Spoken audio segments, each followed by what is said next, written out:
তো দেখেন কত সুন্দর করে লাল করে আমি ভেজে। আসসালামু আলাইকুম বন্ধুরা, সবাই কেমন আছেন? আজকে আমি আপনাদের সামনে আর একটা ভিডিও নিয়ে হাজির হয়েছি। দেখতেই পাচ্ছেন, এটা কি আপনারা চিনতে পারেন? দেখেন তো এটা কি। এটা হচ্ছে পটলের চুষা। তো পটলের চুষা এখন আর ফেলে দেওয়া লাগবে না। এই পটলের চুষা দিয়ে অনেক মজাদার একটা ভর্তা বানানো যায়। তো আজকে আমি এই ভর্তা বানিয়ে আপনাদের দেখাবো।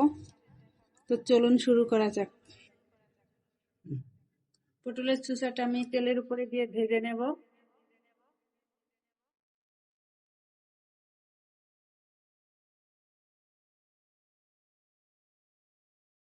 আমি এটা ভালোভাবে ভেজে নেব।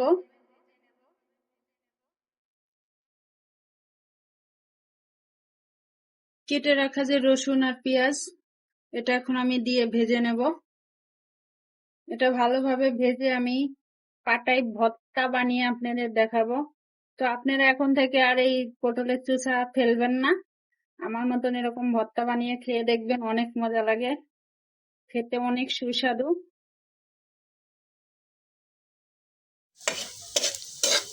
তো দেখেন কত সুন্দর করে লাল করে আমি ভেজে নিয়েছি। তো আমার ভাজা শেষ, আমি এখন এটা তুলে নেব একটা পাত্রে। তো গোটা শুকনো মরিচ আমি এখন ভেজে নেব।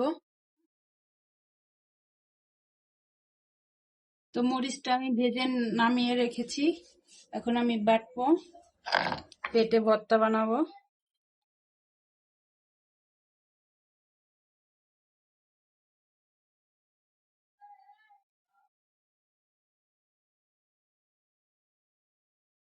তো দেখেন, এভাবে বেটে ভর্তা বানিয়ে খেতে অনেক ভালো লাগে। একবার খেলে আপনার বারবার খেতে মন চাবে।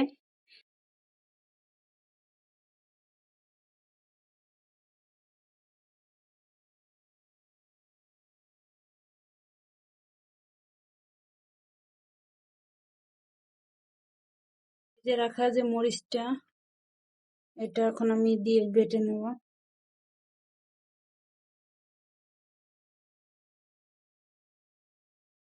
আমি একটু লবণ দিয়ে মরিচটা বাটবো, তাহলে মরিচটা তাড়াতাড়ি আমার বাটা হবে।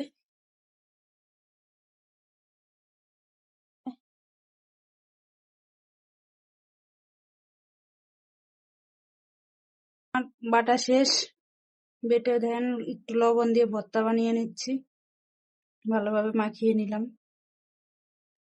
তো দেখতে কি সুন্দর দেখা যাচ্ছে, খেতে না তাহলে কত মজা লাগে। আমার স্বামী আগে বলে পটলের চুষা দিয়ে কোনোদিন ভর্তা বানানো যায়।